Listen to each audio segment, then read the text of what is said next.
Welcome, today I am with Motorola Edge 20 Lite and I'll show you fingerprint sensor tests, and we can find this sensor in the smartphone on the right edge, right here.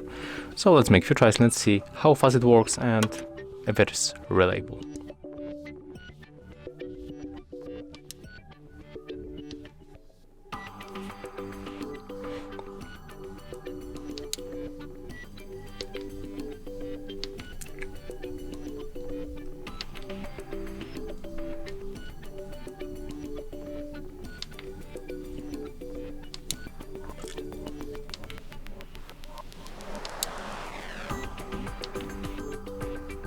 Okay, so as you can see, definitely it's not the fastest sensor that you can find in the smartphones these days, but it works not that bad, honestly, and the good point that it's reliable. But definitely it's not the fastest sensor.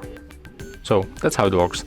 If you find this video helpful, remember to leave a like, comment and subscribe.